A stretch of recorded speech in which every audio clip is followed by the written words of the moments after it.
Hey, how's it going guys? Nate here, and today Bethesda released a brand new trailer for the Nuka World DLC. It's about a minute and a half long, but still contains quite a bit of content, so today we're going to do our best to break it all down and sneak out as much information as possible. Now before we begin, I do recommend you watch the trailer for yourself, link in the description down below, and check out my last video concerning a pretty big leak revolving around this DLC. I'm going to be referencing it quite a bit as this trailer appears to prove its validity, and it also contains quite a bit of information regarding raider factions and whatnot. So, without further ado, let's do further! Starting off, we get a look at a Protectatron unit with a Nuka-Cola case as a body and a head monitor, displaying the park's two prime mascots, Bottle and Cappy. Now, we're going to be seeing a lot of these characters quite a bit throughout this trailer, and the Nuka-Cola body case makes me wonder whether or not this DLC will add in any content and support for Automatron DLC users. Moving on here, we have an automated mannequin with what appears to be a new flavor of Nuka-Cola in the backdrop. Next, we get a glimpse of the park's largest roller coaster that we also got to see a pan over at the original E3 teaser. Unfortunately, it does appear inoperable and we likely won't get the chance to ride it, but I do hope you can climb up it and possibly run into a couple of Easter eggs along the way as well. Now we take a look at the world of refreshments. You'll see a Mirelurk glowing blue. Also notice the water looks a bit off. That's because, as we will see later in the trailer, the entire river is actually made of Nuka-Cola Quantum, which is likely where the Mirelurk got its blue color. Stopping right here, we can see an angle of a previously unknown location, Fizztop Grill, and also take a look at this raider wearing a new set of armor and wielding a new weapon. That's certainly an AK variant, but most likely the famous Chinese assault rifle from previous Fallout titles. Also, do remember this raider. We're gonna see a bit more of him later on in this trailer. Now we get to see a series of clips displaying a few interactive games and rides. Notice the scores are going up on all of these games, meaning we likely could see a few prizes, possibly in the form of unique legendary weapons and items for achieving higher scores. Pausing it now to take a look at a new Nuka-Cola T51B power armor paint job. Not sure what Nuka World needed a military grade power armor set for, but that's their own business. Next, we take a look at the Nuka Galaxy, a new rideable coaster almost certainly within the Galactic Zone. Now, keep in mind, notice all the Mr. Handy units it passes. I'm not exactly sure why they're there, and they certainly don't fit, so I'm interested to see how these come into play. Here we see a glimpse of the monorail. We talked a bit about this in the last video, possibly used to transport us across this massive park and do a bit of sightseeing while we're at it. Now we see an automated bottle mascot. Again, really hope we can incorporate this with the Automatron DLC. I'd love to have this guy as a moddable companion. Just thinking of all the cool companions we can get from all these robotic elements within this DLC really excites me. Looking here, we can see a dark, gloomy-like mansion that reminds me a bit of Parsons State Insane Asylum, or maybe kind of like the Museum of Witchcraft vibe. Fingers crossed that this is a haunted house sort of thing, as it definitely takes a break from the otherwise bright, upbeat feeling of the rest of this trailer. Next, we take a trip to Kitty Kingdom, and as you'll notice, there appears to be absolutely no raiders throughout this section of the park, just a whole lot of ghouls. So that could imply there's a lot of radiation nearby, or something similar. Also, do notice the park map at the bottom right-hand corner. Stopping, we can see a bunch of very unfortunate ghouls trapped on a merry-go-round, likely within some sort of funhouse in the Kitty Kingdom section of the park. We can see here the player desperately walking backward, trying to avoid a pack of ghouls, one of which also does suffer from the blue glow effect we talked about with that Mirelurk earlier. This is likely a result of some sort of effect with Nuka-Cola Quantum. If we recall in previous Fallout games, they'd mentioned how Nuka-Cola Quantum had these adverse effects that turn people's urine blue and things like that, and it's likely prolonged exposure to it has some pretty significant results too. Here we pan over the Safari Adventure portion of Nuka World. There appears to be a raider flag waving on top of it, though I can't exactly make out the faction. But also, take a look at the treehouse structure in the background. Hopefully we'll get a chance to build things like that all over the Safari Adventure portion of the park. Moving forward, we can see a raider in a unique outfit. That reminds me a little bit of Gronak the Barbarian, implying that this Safari Zone has its own unique sort of a population. Speaking of population, here we get a glimpse of this Deathclaw alligator crocodile sort of thing. Not exactly sure what this is, but it does look quite terrifying.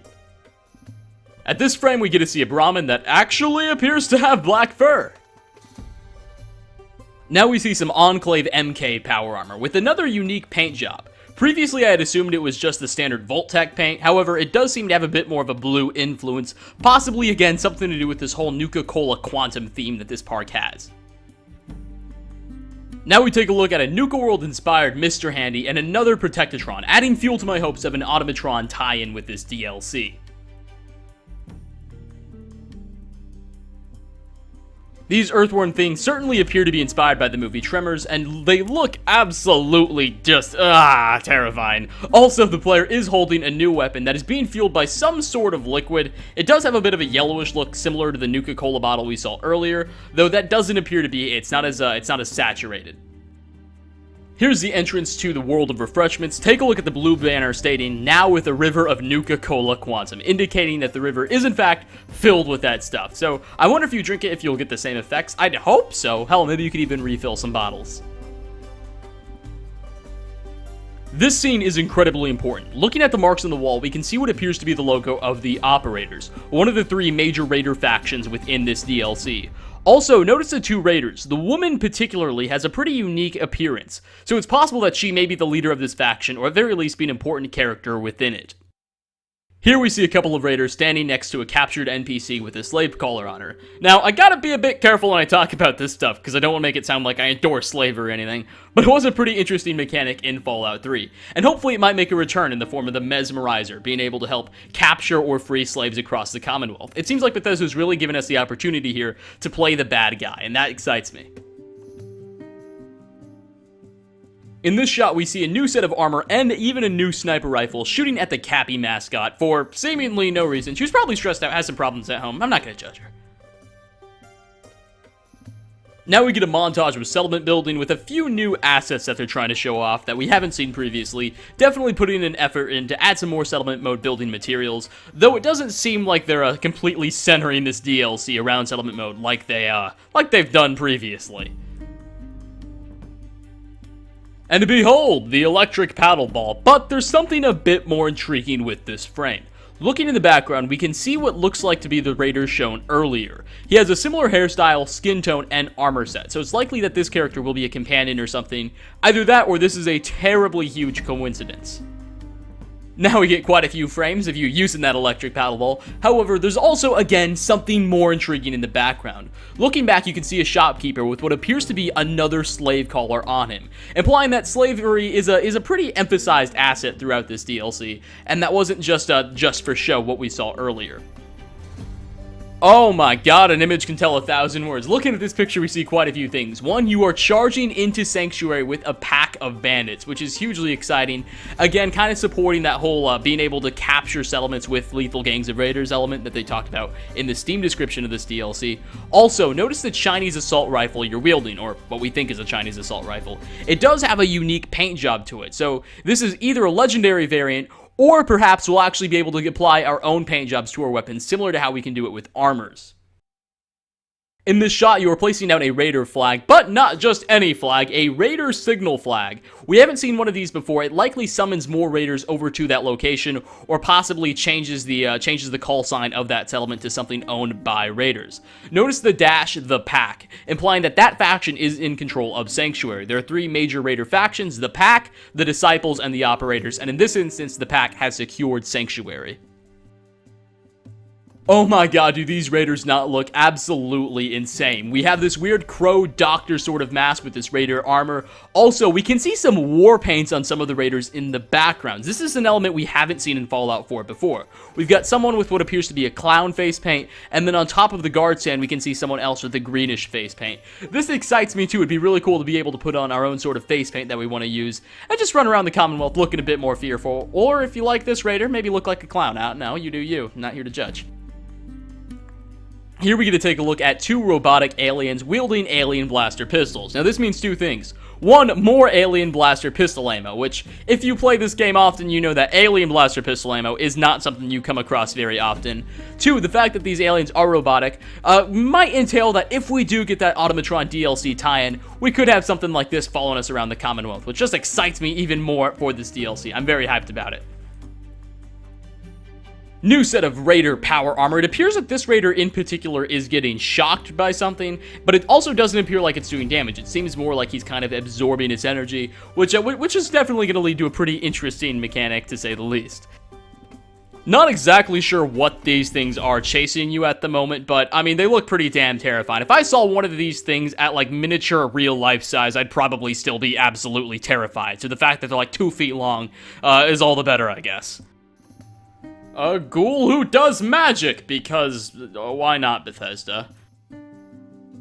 In yet another brilliant display of intelligence, your player, for whatever reason, is punching these weird bee ant things next to their hives. Again, this does appear to be some sort of unique NPC, coming exclusive with the Nuka World DLC, which is pretty cool. Also, notice the backdrop. It doesn't seem like you are in Nuka World anymore. This is somewhere in the Commonwealth. Whether this is an area already loaded in the vanilla map, or this is a unique area added in with the Nuka World DLC, is still unknown, but my money's on a unique area.